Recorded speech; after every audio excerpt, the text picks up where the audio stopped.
r/AmItheAsshole for exposing my girlfriend's lies about my injuries. Hashtag chunk 1. I heard the words, vegetative boyfriend, echo through my apartment like a punch to the gut. I was standing in the hallway outside our bedroom, having just come back from the kitchen with 2 glasses of water. Sarah was on the phone with her mother, or at least, I thought it was her mother until I heard the particular tone of voice she uses when she's performing. That's what I've started calling it in my head, performing. Because that's what she does. She performs. Mom, I can't keep doing this, she was saying, her voice cracking in that practiced way. Every day I wake up and I don't know if today's the day he'll even recognize me. The doctor said he might never regain full cognitive function. I'm basically his caregiver now. I've put my entire life on hold. I froze in the hallway, the glasses of water suddenly feeling heavy in my hands. My entire life on hold. That part made me almost laugh, except I couldn't. Not yet. I had to hear more. Some sick part of me needed confirmation that I wasn't misunderstanding what she was saying. I know you wanted me to come to Dad's birthday dinner on Saturday, but how can I? She was crying now, or doing a very good impression of crying. I have to stay here. I have to monitor his medications, his physical therapy. Last week he had a really bad day and I thought I was going to lose him. The thought of leaving him alone for even a few hours. I set the water glasses down on the hallway table and pressed my ear closer to the door. This was Sarah. My Sarah. My girlfriend of 2 years. The woman who'd spent the last 4 months kissing me good morning and good night. The woman who'd sat beside my hospital bed and held my hand during physical therapy. The woman who'd laughed with me about how terrible the hospital food was and brought me homemade soup even though I could eat literally anything I wanted. That Sarah was now telling her mother that I was essentially a vegetable.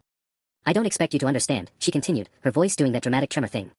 I'm literally sacrificing everything to keep him alive. But that's what love is, right? That's what it means to really care about someone. The thing that got me, the thing that really made my chest go tight, was that she sounded so genuinely convinced. She sounded like she actually believed what she was saying. Like she told herself this story so many times that it had become her truth. I took a step back from the door and leaned against the opposite wall, trying to process what I just heard. Let me back up. Let me explain the actual situation, because if I don't, you'll think I'm crazy for what I'm about to do. 6 months ago, I got into a car accident. Bad one. T-boned at an intersection by someone running a red light. I spent 3 weeks in a hospital with a fractured leg in 2 places, 3 broken ribs, and a pretty serious concussion. It was genuinely scary. I won't downplay that. There were moments when I was lying in that hospital bed at 2 a.m., unable to sleep because of the pain, genuinely wondering if I'd ever feel normal again. But here's the actual truth, I recovered. Remarkably well, according to my doctors. The leg healed faster than expected. The ribs stopped hurting after about 8 weeks. The concussion cleared up after 4 months. As of 2 weeks ago, I was cleared by my neurologist, orthopedic surgeon, and physical therapist to return to normal activity. I'm not exaggerating when I say normal activity. I went for a 5-mile run last Tuesday. I've been back at work for the past 3 weeks. I'm fine. Not managing okay or getting better gradually. Fine. Like, genuinely fine. And apparently, my girlfriend has been telling everyone that I'm barely conscious. You're a saint, her mother was saying now. Truly. I don't know how you handle it. Most girls your age would have left. I could never, Sarah said, and I heard that sniffling sound again. No matter how hard it gets. He needs me. I'm all he has. I am absolutely not all she has. Sarah has a full life. She hangs out with her friends every other weekend. She's got her marketing job where she's actually just gotten promoted. She has family dinners and book clubs and a hot yoga membership she uses 3 times a week. I've encouraged all of it. What I haven't done is become some tragic figure that validates her identity as a noble caregiver. The call ended a few minutes later with more assurances of love and more promises that Sarah was handling it all with such grace and strength. I heard her hang up, heard her take a breath, and then, I swear to God, I heard her humming as she walked toward the bathroom. The humming got me more than anything else. There's something about someone humming when they think they're alone. It's usually a sign that everything's fine in their world. Everything's great, actually. Everything's exactly as they want it to be. I stayed in the hallway for another minute, just standing there with my hands at my sides. I could feel my heart rate climbing, feel the adrenaline starting to course through my system. I was angry. Actually furious. The kind of angry where you can feel it building pressure behind your eyes and in your jaw. But underneath the anger was something worse, betrayal. Deep, soul-level betrayal. I'd trusted this woman. I'd been vulnerable with her during what was genuinely one of the worst periods of my life. I'd let her help me, let her see me at my lowest, and she'd taken that, she'd taken my actual suffering, and she'd turned it into a performance piece. She'd weaponized my pain to make herself look good. And the craziest part? She probably didn't even see it that way. People like that never do. I took out my phone and opened the calendar app. Sarah's mother had mentioned a dinner on Saturday. Her dad's birthday.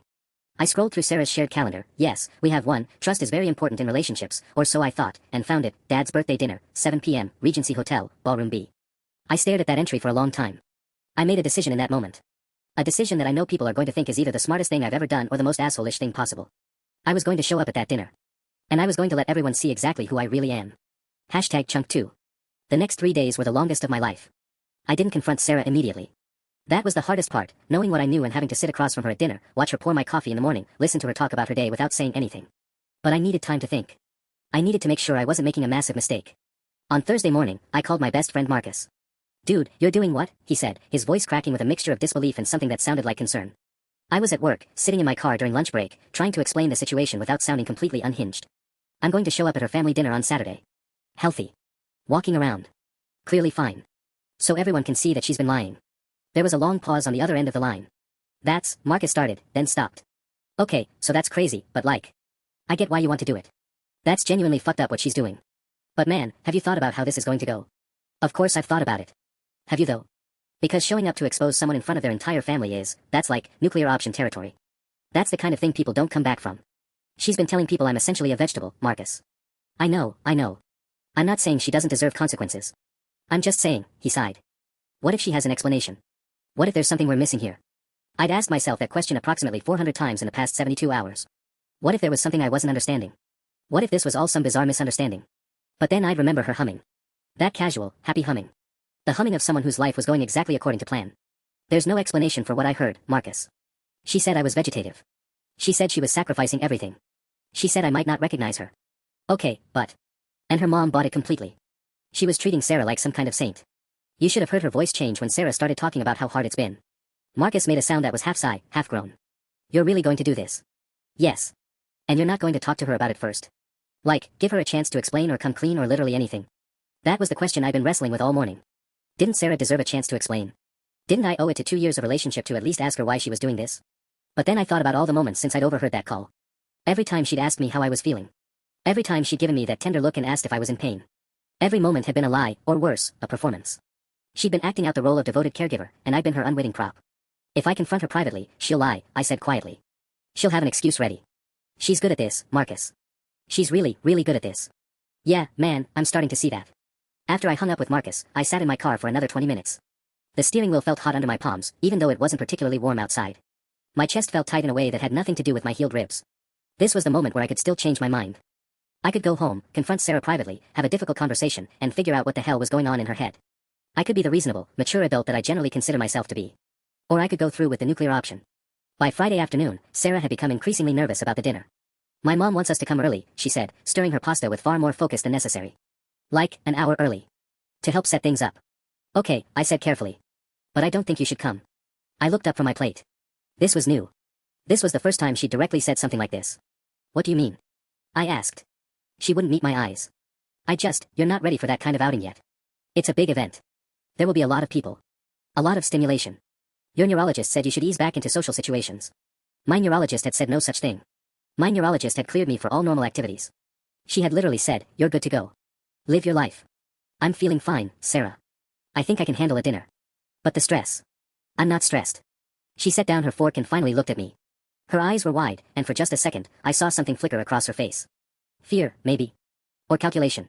Your mom would want to see me, I said, watching her carefully. Your dad. Everyone. I know, but I just think it's too soon. You need more time. There it was. The truth underneath the performance. She needed more time. More time to keep the story going. More time to be the saint. More time before reality, before me, healthy and functional, showed up and ruined everything. I've decided I'm going, I said, keeping my voice level.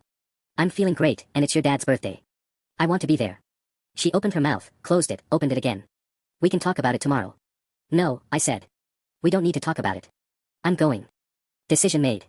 That night, I could feel her anxiety radiating across the bed like heat. She kept shifting positions, getting up to go to the bathroom, coming back to bed.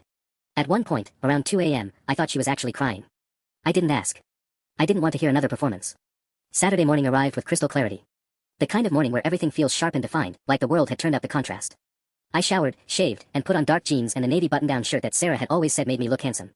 I wanted to look good for this. Sarah was already dressed in an elegant burgundy dress, her makeup immaculate. When she saw me fully dressed, ready to go, her face went pale. You're really doing this, she whispered. For a moment, I felt something crack inside my chest. Was I really about to blow up my relationship in front of her entire family? Was I really going to hurt her this publicly? But then I remembered. She was the one who'd hurt me. She'd turned my suffering into a performance piece, my vulnerability into her personal narrative. She'd made a mockery of everything we had. Yeah, I said. I really am. Chunk 3. The drive to her parents' house took 23 minutes. I know because I watched the clock obsessively, my hands gripping the steering wheel so hard my knuckles turned white. Sarah sat in the passenger seat, her leg bouncing with nervous energy, her fingers picking at the hem of her dress. She tried to talk me out of coming 3 more times before we left the house. 3 times. Each attempt more desperate than the last. You know what, she'd said, standing in the doorway of our bedroom. I'm going to call my mom and tell her you're not feeling well. We can reschedule. Don't do that, I'd replied evenly. But the crowds, the noise. Sarah, stop. That single word seemed to deflate her completely. She'd gone quiet after that, which was somehow worse than the pleading. The quiet felt like the sound of her mind racing through contingency plans, trying to figure out how to salvage this situation. Now, as we pulled onto her parents' tree-lined street, she made one final attempt. I'm serious, she said, her voice shaking slightly. If you're not feeling well once we get there, just tell me. We can leave. No one has to know. I'm not leaving, I said, turning onto Maple Drive. You don't understand what you're doing. Actually, I think I do. Her parents' house was exactly as I remembered it, a sprawling colonial with white shutters and a manicured lawn. 3 cars were already parked in the driveway. I recognized her brother's truck, her aunt's sedan, and an unfamiliar Honda that probably belonged to one of the cousins. The dinner had started without us. Sarah's grip on her purse was so tight I thought she might tear it. As we walked up the brick pathway, I noticed her taking shallow breaths, almost hyperventilating. Part of me, a part one wasn't proud of, felt a grim satisfaction at her panic. This was what it felt like. This helplessness. This fear of exposure. Her mother opened the door before we even reached it. Sarah. Oh honey, I'm so glad you're. Carol's face went through a series of rapid transformations. Confusion. Concern. And then something I hadn't expected, profound relief followed by immediate suppression of that relief, as if she'd caught herself feeling something she shouldn't.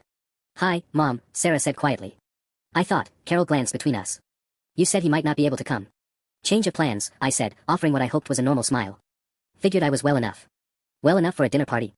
Carol asked, and I caught something in her tone. Not suspicion exactly, but a kind of careful measurement, like she was recalibrating something in her mind. Absolutely, I said. Behind Carol, I could see into the dining room. The table was laden with food, and I recognized most of the faces seated around it, Sarah's father Tom, her brother Kyle, various aunts and cousins. They all turned to look as we entered. Everyone, look who made it. Sarah's father boomed, rising from his chair with genuine warmth. Unlike Carol, his surprise seemed unfiltered, unguarded. He pulled me into a hug that was careful but firm, conscious of my supposedly healing injuries. We didn't think you'd be up for this. Surprise, I said, and I meant it. Sarah was already moving toward the table, pulling out a chair, creating a buffer of activity and noise between herself and me. Smart. Controlled. Even now, even panicking, she was managing the narrative. She was the dutiful girlfriend, focused on making sure her recovering boyfriend was comfortable. Let me get you a plate, she said quickly.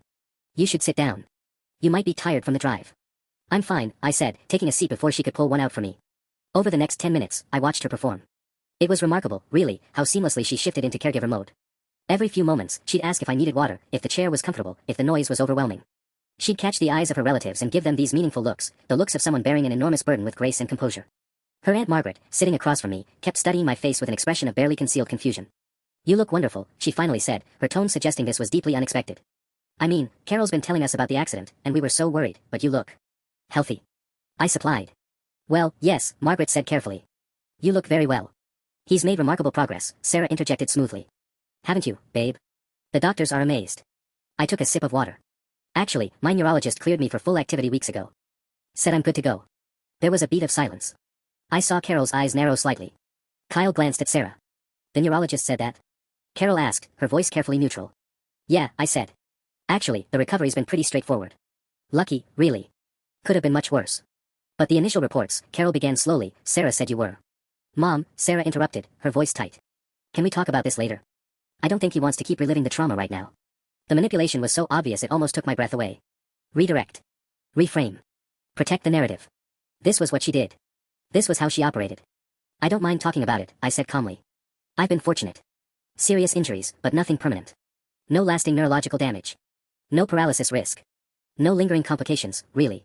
Carol was staring at me now, her expression shifting from confusion to something darker. Realization, maybe. Or the beginning of it. That's not what, she started, then stopped, looking at her daughter. Sarah was pale. Her hands were gripping her napkin like it was the only thing keeping her afloat. Sarah. Carol's voice had changed. It was sharper now. Less certain about what narrative she was being told. I think maybe I've been more anxious about his condition than strictly necessary, Sarah said quickly, her laugh brittle. You know how I am. I catastrophize. The doctors kept saying he'd be fine, and I just kept imagining worst-case scenarios. So you told your mother you were caring for a vegetative boyfriend, I said. The words hung in the air like a physical presence. Sarah's face crumbled. Not into tears, not into the performative emotion she'd perfected, but into something raw and real and absolutely terrified. I didn't, she whispered. I heard you on the phone, I continued. 3 days ago. You told your mother I was vegetative. That I might not recognize her. That you were sacrificing everything. Carol's fork fell onto her plate with a sharp clatter.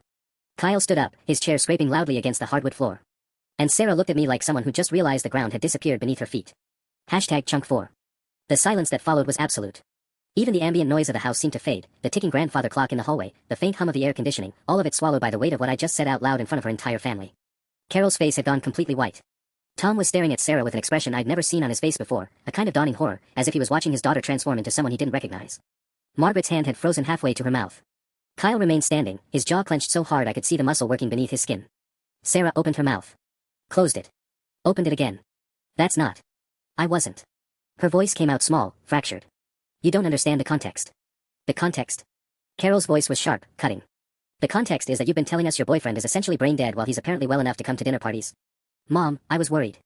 You were worried, I said, and I could hear the coldness in my own voice now, the anger that had been simmering beneath everything finally starting to bubble to the surface. You were so worried that you needed to tell everyone how much you were suffering. How heroic you were being. Sarah stood up abruptly, her chair scraping backward with an awful screech. You don't know what it was like, she said, and her voice cracked. You were in the hospital, and I didn't know if you were going to. So you made it worse? I asked.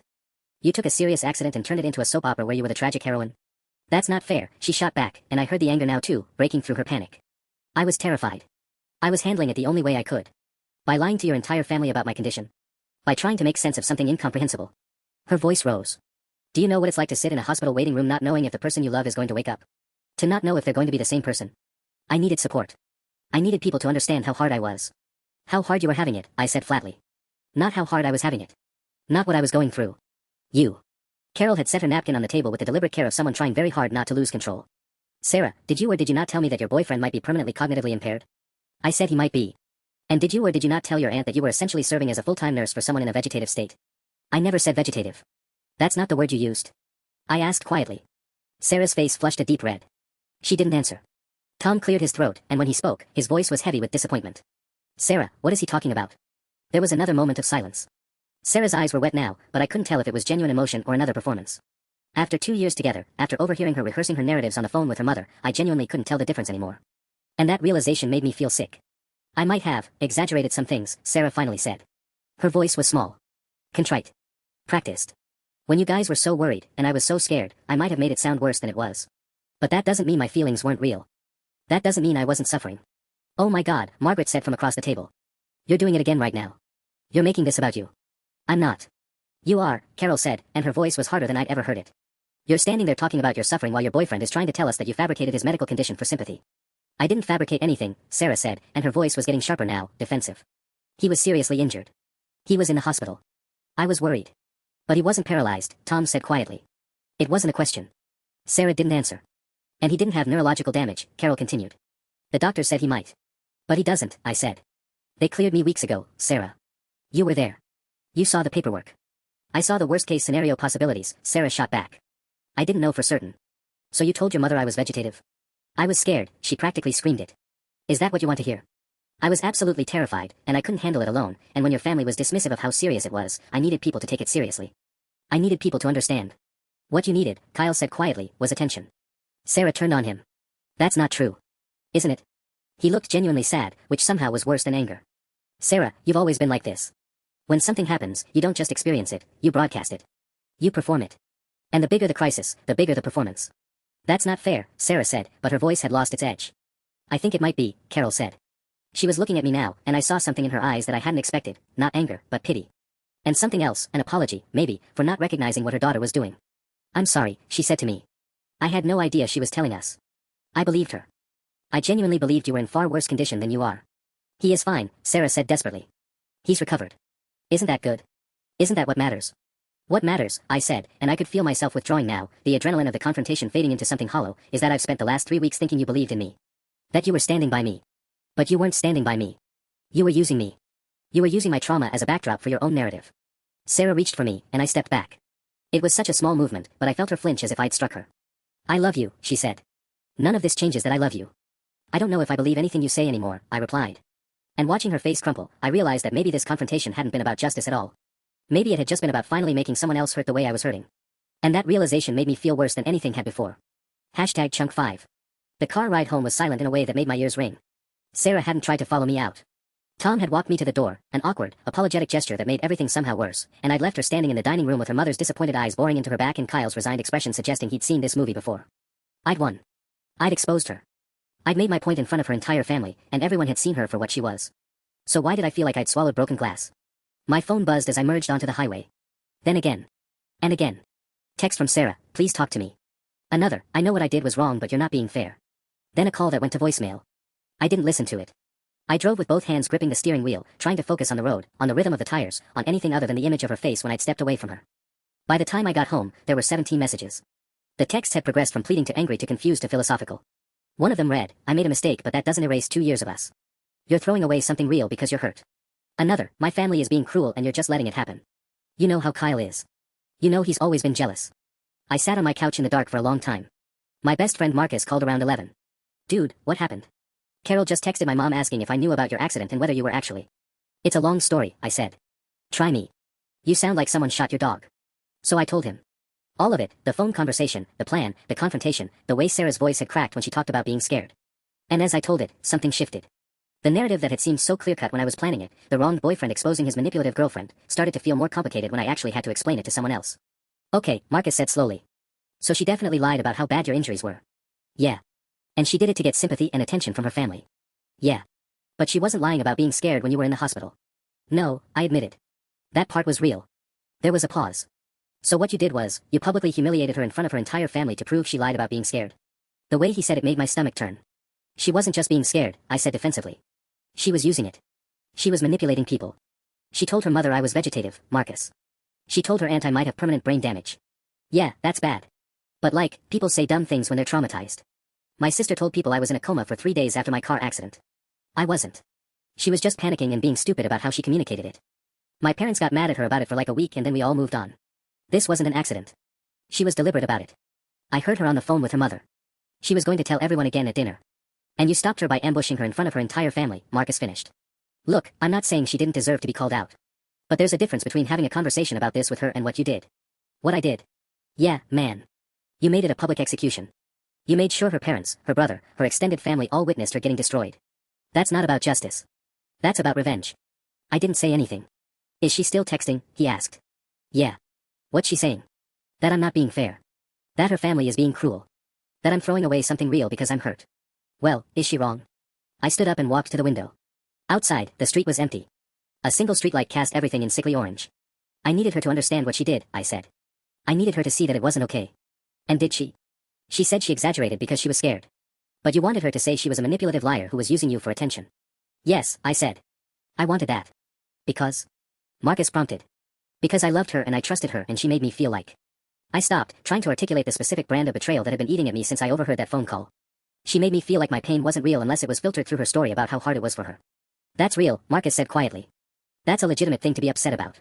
But that's also something you could have worked through if you'd handled this differently." "What if I can't?" I asked, and I was surprised by how small my voice sounded. "What if now that I know she's capable of doing this, I can't just unhear it? I can't just go back to trusting her the way I did before?" "Then that's a real problem," Marcus said. "But you've got to figure out if that's something you two can work through or if it's a deal breaker. And you can't do that by keeping score or by humiliating her into submission." After we hung up, I sat in the dark for a long time. My phone buzzed again. Another message from Sarah. I called my therapist. "I think I have something I need to work through. Can we please talk about this tomorrow?" I stared at those words for a long time. Part of me wanted to believe them. Part of me was already constructing the narrative where she was the one who'd grown from this, where her acknowledgement of needing therapy meant something. But another part of me, the part that had been listening to her rehearse her lies, wasn't sure I could trust my own judgment anymore. Because if I'd been wrong about what her text meant, if she was actually working on herself, if this was real growth and not just another performance, then I just publicly humiliated the woman I'd been planning to marry. And if I was right, if this was just another act, another way of making herself the hero of her own story, then I wasn't sure who I was anymore either. #Chunk6. I didn't respond to Sarah's message that night. Or the next morning. I told myself I was giving us both space to think, but the truth was more complicated. I was terrified of whatever I might say if I opened that conversation unprepared. Work was impossible. I stared at my computer screen for hours, watching the cursor blink in a document I couldn't focus on. My coworkers asked if I was feeling okay. I told them I was just tired. The lie felt easy. Too easy. Maybe that's what Sarah had discovered too, how simple it was to construct a narrative and have people accept it without question. By Wednesday, I'd received exactly 43 messages from Sarah. I counted them. I know that's obsessive, but I was looking for a pattern, trying to crack the code of her sincerity. Some messages were short, please. Others were paragraphs long, dissecting her own behavior with what seemed like genuine self-awareness. She wrote about how her family had always expected her to be the strong one, the caretaker, the person who held everything together. She wrote about how when I was in the hospital, she'd felt like her identity was finally validated, that she was useful, necessary, important. "I know that's fucked up," one message read. "And I know that doesn't excuse lying. But I need you to understand that I wasn't doing it to hurt you. I was doing it because I was terrified of going back to being invisible." I read that message 6 times. Each time, I felt something shift in my chest, some small tectonic movement in the bedrock of my anger. But I didn't respond. Thursday morning, my mom called. "Your father ran into Tom at the grocery store," she said without preamble. He told him that Sarah's been sitting in her car outside her therapist's office for 4 hours a day this week because she's having panic attacks and can't go inside. Mom. I'm not telling you this to manipulate you, she continued, which was exactly what people always say when they're about to manipulate you. I'm telling you this because I'm worried about you. About both of you. Whatever happened between you two, this isn't how you fix it. She lied about my injuries. She made me into a prop in her story. I know. Your father told me. And that was wrong. But sweetheart, people who love each other sometimes do wrong things. The question is what you do after. I did what I had to do, I said, but the words felt hollow even as they left my mouth. Did you? My mom asked. Or did you do what you needed to do in that moment because you were hurt and angry? We talked for 30 more minutes, and by the end, I felt worse instead of better. Because my mom had always been reasonable, always been fair, and her fairness had a way of making me confront things I'd rather avoid. That afternoon, I broke. I drove to Sarah's apartment without planning to, without texting first, operating on some primitive instinct I didn't fully understand. When she opened the door, I barely recognized her. She'd lost weight, actual, visible weight, and there were dark circles under her eyes that made her look hollowed out. She was wearing one of my old sweatshirts, the gray one I'd left at her place months ago. Hi, she said, her voice hoarse. Hi, I replied. We stood there for a moment, the threshold between us feeling like a border we weren't sure how to cross anymore. Can I come in? I asked. She nodded and stepped aside. The apartment was cleaner than I'd ever seen it, which somehow felt worse, like she'd been trying to purify the space of all the lies that had contaminated it. I've been writing, she said without preamble, gesturing to her laptop on the coffee table. Like, actually trying to figure out what happened to me. When I was 8, my older cousin got sick. Really sick. And my mom had to spend all her time at the hospital with her, and my dad kind of shut down, and I learned that the way to get attention, the way to matter, was to have a crisis. She sat down on the couch, and I sat next to her, but carefully, maintaining distance. My cousin got better, Sarah continued. But I never really learned any other way to be important. And when you got in the accident, it was like, finally, I had a legitimate crisis. Finally, the attention I was getting was real and justified. And then I started telling people you were worse off than you were, and it felt so good to have everyone looking at me like I was brave and strong and... She stopped, her voice cracking. Fucked up, she finished. Yeah, I said quietly. And then you exposed me, and everyone was looking at me anyway, just differently. Like I was a villain.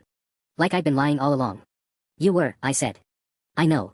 But I was also scared. I was also sitting in the hospital wondering if the person I loved most in the world was going to die. I was also terrified that when you got better, I'd go back to being nobody. I wanted to tell her that wasn't true. I wanted to absolve her, to take responsibility for not making her feel secure, to construct some narrative where we were both victims of circumstance and misunderstanding. But I couldn't do that. Because somewhere in the wreckage of what had happened, there was something true. She had lied, she had manipulated, and she had made my trauma about her. I don't know if I can come back from this, I said. I know, she whispered. And I don't know if that's because of what you did, or because of how I responded to it, or because some part of me just needed an excuse to blow everything up because I couldn't handle the vulnerability of what we had. Maybe it's all of that, she said. I looked at her, really looked at her, and saw the girl I'd fallen in love with underneath the person she'd become, or perhaps more accurately, underneath the person she'd always been and I'd simply failed to see. I think I need to talk to someone too, I said. A therapist. Okay, she said. And I'm not ready to move forward right now. I can't just pretend this didn't happen or that we can workshop this back into something healthy. I understand. But I don't want to make any permanent decisions either. Not yet. Sarah nodded, tears streaming down her face, and for the first time since I'd overheard that phone call, I wasn't sure if they were real or performed. And the fact that I couldn't tell felt like the most important truth of all. #Chunk7. I moved into my brother's place that Friday. Not dramatically, not as some grand gesture, just practical boxes stacked in his spare room, my clothes hanging in a closet that didn't smell like Sarah, my toothbrush next to his in a bathroom where I didn't have to negotiate space or pretend everything was normal. My brother, Derek, didn't ask a lot of questions. He just ordered pizza, helped me unload boxes, and gave me the kind of space that felt like actual respect rather than avoidance. The first week was almost meditative in its numbness. I went to work, came home, sat in Derek's living room scrolling through my phone without really seeing anything. Sarah's Instagram had gone private. Her LinkedIn profile was updated with some new professional certification I didn't know she'd been pursuing. It was like watching someone's life continue and fast forward while mine had hit pause. My therapist, I found one on Thursday, started seeing her on Tuesday, said this was normal. Dr. Chen was in her 60s, with gray hair pulled back in a bun and a way of asking questions that made you feel both seen and slightly exposed. You're processing, she said. Your nervous system is recalibrating after a significant betrayal. This numbness serves a purpose. How long does it last? I asked. As long as it needs to, she said. Tell me about your parents' marriage. And so we went, every Tuesday and Thursday, picking through the architecture of my childhood, my attachment patterns, my tendency toward what she called retrospective analysis, the way I kept replaying conversations, looking for signs I'd missed, clues that should have alerted me to Sarah's dishonesty. It was exhausting work, the kind of emotional archaeology that left me drained by the end of each session. 2 weeks after moving to Derek's, my mom invited me to dinner. Just the 4 of us, me, her, my dad, Derek. It felt strategic in a way that made my shoulders tense before I even arrived. We're not staging an intervention, my mom said as soon as I walked in, which of course was exactly what it was. Okay, I said, because I was learning from Dr. Chen that sometimes the best response to manipulation is simple acknowledgement. Dinner was awkward in the way family dinners become when there's an elephant at the table that everyone is very deliberately not mentioning. We talked about Derek's promotion, my dad's golf handicap, my mom's book club drama. It was exhausting, this performance of normalcy, and I found myself understanding Sarah's lies in a way I hadn't before, how sometimes maintaining a false narrative felt easier than sitting with the complexity of truth. So, my dad said, setting down his fork with deliberate finality, we ran into Sarah's mother at the community center. Here it was. And I said, she's worried about Sarah.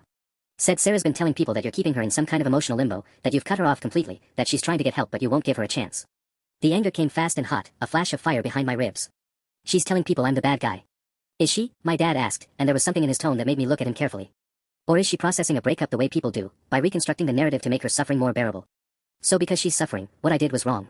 No, my mom interjected. I think what you did was understandable. But I also think you might have done it in a way that prioritized being right over being kind. She lied to everyone. She made my trauma about her. I know, my dad said. But sweetheart, you didn't confront her gently. You humiliated her in front of her entire family. And now she's trying to rebuild her identity in the aftermath of that humiliation. People do whatever they need to do to survive. I left dinner early, drove around for an hour with no destination, found myself parked outside the hospital where I'd spent 3 weeks in recovery. The parking lot was full of cars, each one containing someone's crisis, someone's fear, someone's before and after. I sat there in the darkness and thought about how my accident had fractured Sarah's sense of self, and how my public exposure of her had fractured whatever recovery she'd begun. Was I supposed to just forgive her? Was I supposed to pretend her lies didn't matter because she'd been lying from a place of psychological damage? My phone buzzed. A text from an unknown number. This is Sarah's therapist. Sarah has authorized me to contact you. She wanted me to let you know that in our sessions, she's been working on understanding the difference between her internal experience and her external presentation. She's not asking you to take her back. She's asking that you not tell people she's a bad person. I stared at the message for a long time. Then I called the number back. Dr. Morrison. I said when someone answered. This is she. You received my message? Yes. I'm not sure how to respond to that. You don't have to respond to it at all, she said. But I thought you should know that Sarah is doing the hard work of understanding herself. Whatever happens in your relationship, that's progress. After I hung up, I sat in Derek's car and thought about narratives. About how everyone was the hero of their own story, how everyone justified their actions through the lens of their own pain and need and fear. Sarah had constructed lies because she needed to feel significant. I had constructed a public humiliation because I needed to feel wronged.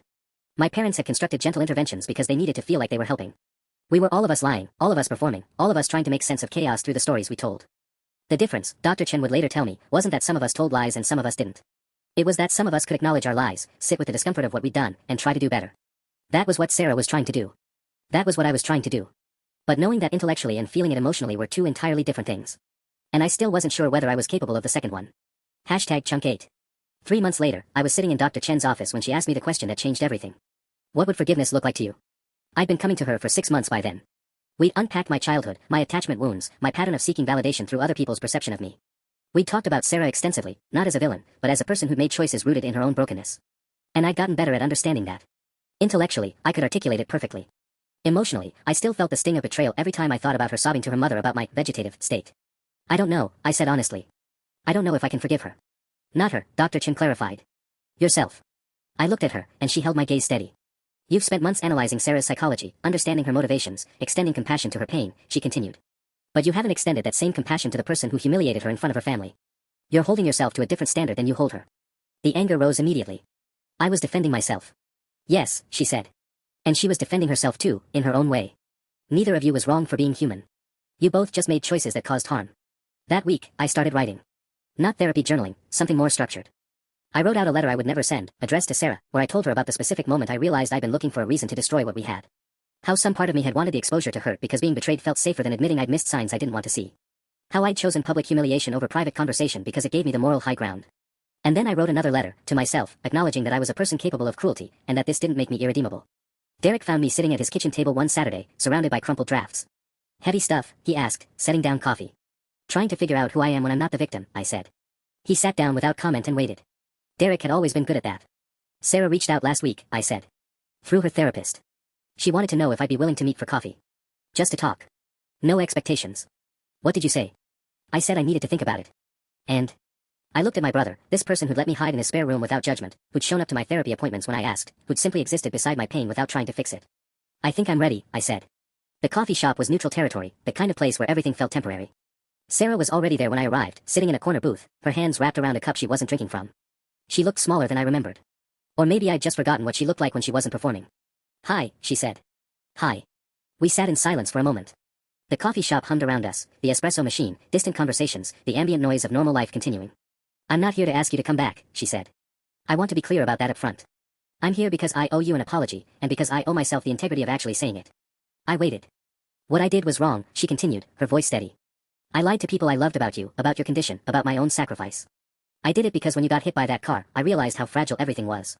And instead of sitting with that fear, I created a narrative where I was the strong one, the capable one, the person holding everything together. I made your trauma about me. She paused, took a breath. I'm in therapy now. Real therapy, not the kind where you just talk about your week. I'm trying to understand why I needed to be seen as a martyr so badly that I was willing to lie about someone I loved. And I think it's because I've never felt like I was enough on my own. I needed external validation, needed people to see my sacrifice so I could see myself as valuable. Her eyes met mine. That's not your fault. But I've spent 3 months blaming you for exposing me instead of thanking you for forcing me to stop lying. I humiliated you, I said. Yes, she said. You did. And it was awful. And it was also fair. The honesty in that statement, the refusal to soften it with justification, did something to the knot that had been sitting in my chest since that dinner at her family's house. I came here thinking I needed to convince you I'd changed, she continued. But I realize now that what I need is to change regardless of whether you believe me or not. Whether you forgive me or not. My work isn't about winning you back. It's about becoming someone I can respect. I found myself crying then, which surprised me. Not the angry tears I'd cried before, but something quieter. Something that felt like grief. I'm sorry too, I said. For how I did it. For choosing the way that would hurt the most. I told myself it was about truth, but part of me just wanted you to feel as violated as I felt. She nodded, and I could see the relief in her shoulders. So what happens now? I asked. I don't know, she said. I think we needed this conversation. I think we both needed to acknowledge what we did wrong. But I don't think that means we get to just go back to before. Too much has changed. Yeah, I said. I know. We talked for another hour. Not about us, exactly, but about the future. She told me she was thinking about changing careers, about doing something more meaningful than a corporate job that had left her so hungry for external validation. I told her about my recovery, about how the physical therapy had progressed faster than anyone expected, how I was thinking about doing volunteer work with other accident survivors. When we left the coffee shop, we didn't hug. But we shook hands, and it felt like closure in a way that an angry confrontation never could have. 6 months later, I ran into Sarah's mother at the grocery store.